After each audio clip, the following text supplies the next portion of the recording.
नमस्कार दर्शक बंधु आपण को आम चैनल को स्वागत। आमर आज भिडियोटी समस्त सिंह राशि व्यक्ति विशेषों बहुत गुरुत्वपूर्ण रही। से आपण धैर्यर सहित यह भिडियोटी को शेष पर्यंत देखंतु। आपणकर व्यस्त समय मध्यरु मात्र 10 मिनिट समय आपण निज पाई दियंतु। निज भविष्य विषय रे जानंतु।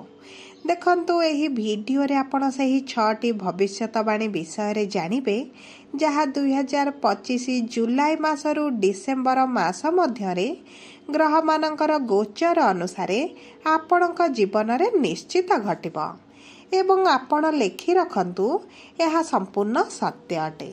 आपणक जीवन रे एही 2025 जुलाई मास परे एही सबु तारीख गुड़िकारे गुरुत्वपूर्ण घटना मान निश्चित घटिबो जहा आपणकर भाग्य भविष्यत को परिवर्तन करिदेबो।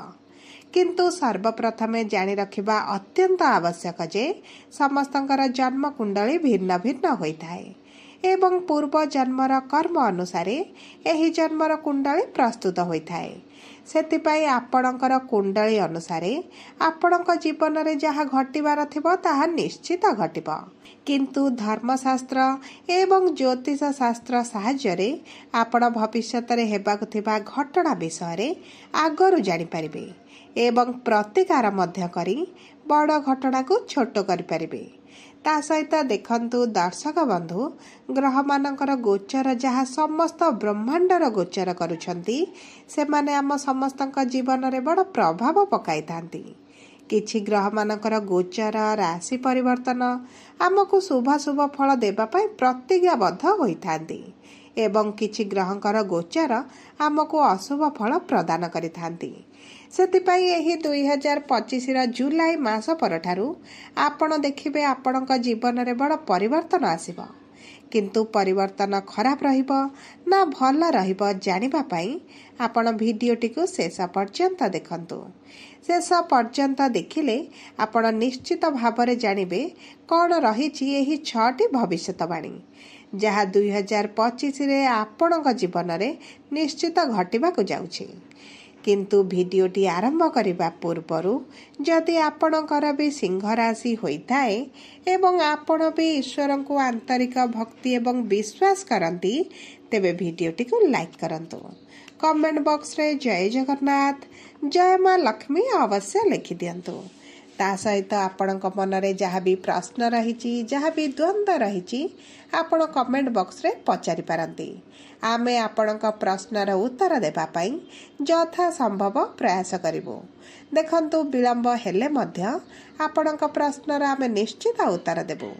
ता सहित दर्शक बंधु आपण जदि आम सह जोगाजोग करिबा पई चाहुचंती तबे भिडियोर मध्य भागरे एक व्हाट्सएप नंबर टिए दिया जाइछि जो नंबर साहाय्य रे आपण आम सह जोगाजोग करी निजर नूतन कुंडली प्रस्तुत करि परिबे कुंडली विश्लेषण कराई परिबे किंबा आपणकर जदि प्रेम संपर्क विवाह चाकरी व्यवसाय को नै किछि समस्या रहिछि ताहार सहज समाधान करि परिबे किंबा आपण विवाह पई कुंडली मेलक मध्य कराई परिबे। सेथिपाई आम सह शेष पर्यंत जोड़ी होई रुहंतु एवं व्हाट्सएप नंबर माध्यम रे हमकु जोगाजोग करंतु। एबे आसंतु भिडियोटी को आग को बढ़ाइबा एवं सही 6टी भविष्यवाणी विषय रे जानिबा जहा 2025 रे निश्चित घटिबो। किंतु आपण ध्यान देई बुझिबार अछि जे केउ क्षेत्र रे ही परिवर्तन गुड़िक घटिबो। आपणकर शिक्षा रे ना कैरियर रे ना प्रेम संपर्क रे ना वैवाहिक संपर्क रे ना आपणक स्वास्थ्य रे। सेतिपाई आपण टिके ध्यान देई देखंतु एवं बुझंतु। एबे आसंतु जानिबा आपणक सिंह राशि रे नवग्रहकर स्थितिटी किभଳି रहिछि। देखंतु प्रथम गृह रे मंगल एवं केतु, सप्तम गृह रे राहु, अष्टम गृह रे शनि, दशम गृह रे शुक्र, एकादश गृह रे सूर्य एवं गुरु एवं द्वादश गृह रे बुध विराजमान होइछंती जहा फल रे सही गृह गुड़िकर सेमानकर प्रभाव अधिक रहइबा। तेबे आसंतु सर्वप्रथमे जानिबा आपणकर प्रथम भविष्यवाणी विषय रे। एवं एही भविष्यवाणी आपणक राशि स्वामी सूर्यदेव ठारू आरंभ करिबा। देखंतु आपणक राशि स्वामी सूर्यदेव आपणकर एकादश गृह विराजमान करिसंती एवं एही जुलाई मास 14 तारिख दिन आपणकर द्वादश गृह को गोचर करिवे एवं सेठार मध्य बहुत भल स्थिति रे रहिबे। आपणक जीवन रोग ऋण एवं शत्रु माने परास्त करी आपण को आग को बढ़ाइबे। आपण जदि किछि लोन करबा को चाहुथिले तेबे एही जुलाई मास परे आपणक पई बहुत सहज होई जिवो। आपण देखिबे आपणकर रोग ऋण शत्रु आपे आपे दूर होई जिवे। ता सहित देखंतु सूर्य जेहेतु द्वादश गृह रे रहिबे आपणकर भ्रमण बढ़ी जिवो। आपण को बहुत यात्रा करबा को पड़ी पारे। ता सहित खर्च मध्य बढ़िबो। तापरे सूर्य जितेबेले आपणक राशि को आसीबे आपणक प्रथम गृह को सेतेबेले आपणकर सम्मान प्रेम बुझामण आपणक साथी सहित संपर्क एवं आपणकर जदि किछि बिजनेस चाहउचंती कैरियर किछि उन्नति करबा को चाहउचंती तेबे आपणक पई बहुत भल रहइबो। आपणकर इनकम बढ़िबो। आपणक स्वास्थ्य रे बहुत उन्नति आसीबो। आपण जो स्वास्थ्य समस्या देखुचंती ताहा आपणकर बहुत मात्रा रे कमी जिवो। किंतु देखंतु सूर्य जे पर्यंत आपणकर द्वादश गृह रे रहिबे सही समय तक आपण को टिके खर्च ऊपर ध्यान देबा को पड़िबो। कारण आपणकर खर्च रे गृह रे सूर्य रहउथिबारु आपण निज पई खर्च करबा सहित आपणक प्रियजनक पई मध्ये अधिक अर्थ खर्च करि पारंती। ता सहित देखंतु किछिटा हॉस्पिटल चक्कर आपण को दौड़ीबा को मध्य पड़ी पारे। आपणक परिवार सदस्यंक पई हेउ किंबा आपण निज पई हो आपण को हॉस्पिटल को जीवा को मध्य पड़ी पारे। जदि भी आपण हॉस्पिटल रे जॉब करिसंती किंबा हॉस्पिटल रे रिलेटेड कोनोसी कार्य करूछंती तेबे मध्य आपण को सेतारे बहुत उच्च सफलता मिलिबो। ता सहित दर्शक बंधु जदि आपण शिक्षा पई हेउ कैरियर पई हेउ जॉब पई हेउ जदि आपण बाहर को जीवा को चाहुतिले विदेश यात्रा करबा पई चाहुतिले तेबे आपणक पई एही जुलाई 14 तारिख परे बहुत भल समय आसीबो। आपणकर रास्ता प्रशस्त होई जिवो। आपणक फ्यूचर पई बहुत भल रहिछि। विशेष भाव रे आपणक कैरियर रिलेटेड पई बहुत भल रहिबो। एबे आसंतु जानिबा द्वितीय भविष्यवाणी विषय। देखंतु राहु आपणकर अष्टम गृह रु बाहरी आपणकर सप्तम गृह को गोचर करूछंती एवं सप्तम गृह को राहु आसीबा क्षणी आपणकर सब अटकी थिबा काम गुड़िक हेबा आरंभ हेबो। आपण जे काम रेगुलर करबा को चाहुतिले किंतु बाधा विघ्न पई अटकी रहुतिला ताहा चलिबा आरंभ हेबो। आपण चालाक चतुर बुद्धिमान मध्य होई जिवे। आपणकर दैनंदिन रोजगारटी बढ़ी जिवो। ता सहित आपणकर कौनसी काम करिबा पूर्वरु स्वास्थ्य रे जो सब समस्या आसुथिला एवं आपण कर्मटी को पूर्ण करि पार नथिले सेही सब समस्या आपणकर दूर होई जिवो। एवं आपणकर राहु जेहेतु सप्तम गृह रे रहिबे आपणकर रिलेशन विषय किछिटा डिस्प्यूट बाहर पारे। आपण संपर्क रे असंतोष रहि पारंती किंबा आपणक संपर्क रे आपणक साथी को आपण अधिक समय न दे पारंती जेउथि पय किछिटा छोट बड़ समस्या आपणक संपर्क रे देखा दे पारे। किंतु अधिक बड़ समस्या आसीबा नाही किंबा आपणक संपर्क रे अधिक मतभेद मतांतर किंबा दूरताटी बढ़िबो नाही। किंतु चेष्टा करंतु आपण आपणक कर्म सहित आपणकर साथी को समय देबा पाई। एबे आसंतु जानिबा तृतीय भविष्यवाणी विषय। देख एही वर्षर 2025 रा मे मास परे आपणक वैवाहिक जीवन रे विशेष भाव रे ध्यान देबा को पड़िबो। राहु सप्तम गृह को आसीबा माने आपणक संपर्क रे मतभेद मनांतर संदेह सृष्टि होई पारे। देखंतु राहु हेउछंती छाया ग्रह पापी ग्रह एवं आपणक सप्तम गृह हेउची वैवाहिक संपर्कर गृह। सेति पई आपण देखिबे संपर्क रे खिटखाट भली परिस्थिति देखा देबो। ता सहित शनि आपणक अष्टम गृह को जीवे माने निज राशि छाड़ी मीन राशि को जीवे माने सेति पई आपणक साथीक स्वास्थ्य रे मध्य समस्या देखा देबो। सेति आपण मध्य आपणक साथीक स्वास्थ्य को टिके ध्यान देबा को आवश्यकता रहिछि। नचेत आपणक साथीक स्वास्थ्य रे अधिक समस्या बढ़ी पारे। एबे आसंतु जानिबा चतुर्थ भविष्यवाणी विषय। देखंतु एही मार्च मासरे शनिकर राशि परिवर्तन होईछि एवं आपणकर शनि सप्तम गृह रु बाहरी अष्टम गृह को गोचर करिसंती एवं एही अष्टम गृह रे दीर्घ 2.5 वर्ष पर्यंत रहिबे।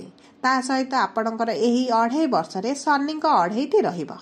तेणुकरी जदि आपणक कुंडली शनि नीच थिबे तेबे आपणको समस्या मध्य दे गति करबाको पड़िबो। जदि शनि उच्च थिबे किंबा निज स्वराशि रे थिबे ताहाले आपणकर एही 2.5 वर्षटी बहुत अधिक शुभ फल प्रदान करिबो। सेतिबे आपण थरे कुंडली को विश्लेषण करंतु एवं जानंतु शनि आपणक कुंडली रे किभଳି स्थिति रे अछंती। एही 2.5 वर्षटी आपणको किभଳି फल प्रदान करिवे ता सहित देखंतु शनि अष्टम गृह को आसिले माने आपणकर मैच्योरिटी बढ़ी जिवो। आपण सब काम बुझी सुझी बुद्धिमान भाବରେ करिवे किंतु आपणक बाणी को टिके कंट्रोल करबा को पड़िबो। आपणकर जिद्दी स्वभाव टिके बढ़ी पारे सेतिपई आपण चेष्टा करिवे कहा सहित अजथा जुक्ति तर्क झगड़ा न करबा पई। ता सहित आपण देखिबे आपणकर गळारे किछटा समस्या मध्य देखा दे पारे। इन्फेक्शन हेउ अल्सर भली समस्या मध्य आपणकर देखा दे पारे। सेति प्रति आपण को टिके दृष्टि देबा को पड़िबो। एबे आसंतो जानिबा सबुठारु बड़ भविष्यतवाणी बा पंचम भविष्यतवाणी। एहा हेउची आपणक संतान पाई। देखंतु जे दंपति माने संतानर कामनारे रहितिले एवं संतान प्राप्ति हेउ नथिला तेबे ही जुलाई मास परे आपणक पाई बहुत भल वर्षटी रहिबो भल समयटी रहिबो। काहेकि ना देवगुरु बृहस्पति आपणकर संतानर गृह को माने पंचम गृह को सप्तम दृष्टि देबे एवं गुरुंकर सप्तम दृष्टि बहुत शुभ होइथाए। तेणुकरी जो वैवाहिक दंपति संतान पाई चेष्टा करुछंती सेमानंकु एही जुलाई मास परे शुभ फल शुभ संवाद प्राप्त हेबो। देखंतु जदि आपण बहुत वर्ष हैला संतानर अपेक्षा रे थिले एही वर्ष आपनकु संतान प्राप्ति होई जिवो। जदि आपण नव विवाहित दंपति अछंती तेबे आपणकर एही जुलाई मास परे जदि संतान पाई प्लानिंग करंती आपणकु बहुत अधिक शुभ फल प्राप्ति हेबो। ता सहित एही वर्षर द्वितीय अर्धटी मध्य उच्च शिक्षा पाई बहुत भल रहिबो। जो माँ बापांकर संतानर शिक्षा को नहीं चिंतित रहुतिले सेमानकर चिंता दूर होई जिवो। आपण जदि शिक्षा संबंधित किछि बड़ निष्पत्ति नेबाकु चाहुचंती तेबे एही द्वितीय अर्थटी आपणक पई शुभ समय रहिछि। आपण एही समय मध्यरे जहाँ भी शिक्षा संबंधित बड़ निष्पत्ति नियंती आपणकु सेथिरे शुभ फल प्राप्ति हेबो। एबे आसंतु जानिबा अंतिम बा शेष भविष्यतवाणी विषय। देखंतु एही वर्ष आपण चेष्टा करंतु कौनसी विषय को नहीं अधिक चिंता न करिबा पई कारण शनि आपणकर अष्टम गृह को आसीबे माने आपणक मनरे केवल नेगेटिव चिंताधारा आनिबे एवं देखंतु आपण कौनसी जिनिस रे पॉजिटिव कम देखिबे एवं नेगेटिव को अधिक देखिबा आरंभ करिवे। ता सहित आपणक कर्म क्षेत्र रे परिश्रम बढ़ी जिवो एवं आपणकु सफलता मध्य अधिक मिलिबा आरंभ हेबो। विशेष भाव में आपण देखंतु एई द्वितीय अर्धरे आपण नुआ जिनिस शिखिबा आरंभ करिवे किंतु जदि आपण एही वर्ष को अलसुआरे कटाई देबे ताहले आपणकु बहुत गुडी असुविधार सामना करबा को पड़िबो। ता सहित आपणक प्रेम रोमांस पाई मध्य बहुत भल समय रहिछि। आपणक प्रेम संपर्क रे आपण विवाह को मध्य परिणत करि पारंती। केवल आपण गोटिए जिनिस प्रति ध्यान दियंतु ताहाला आपणक बाणी उपरे। ता सहित एही जुलाई मास 13 तारिख दिन शनि जेहेतु बक्री हेउछंती आपणक अष्टम गृह रे आपणकर जदि उच्च थिबे तेबे आपणकु बहुत अधिक शुभ फल प्रदान करिवे। जदि नीच थिबे तेबे एही 6 मासटी आपणकु टिके अधिक संघर्ष करबा को पड़िबो। सेति पई देखंतु एही वीडियो रे किछि सहज और सरल प्रतिकार जणाई देबो जहा आपण प्रतिदिन करबा फल रे आपणकर अशुभत्व किछि मात्रा रे ह्रास पाइबो। देखंतु आपण प्रतिदिन सूर्य को जल अर्पण करंतु सूर्यकर बीज मंत्र जप करंतु हनुमान चालीसा पाठ करबा आरंभ करंतु एवं जे पर्यंत आपणकर शनिकर अढेई रहिछि शनिकर बीज मंत्र मध्य जप करंतु। एहा आपणको बहुत अधिक शुभ फल प्रदान करिबो। जदि आपणकर सिंह राशि होइताए तेबे वीडियोटी किभଳି लागला कमेंट बॉक्स रे लिखि जणांतु। जदि प्रथम थर आम चैनल को आसुछंती चैनल टी को सब्सक्राइब करी पाखरे थिबा बेल आइकन को ऑन करंतु।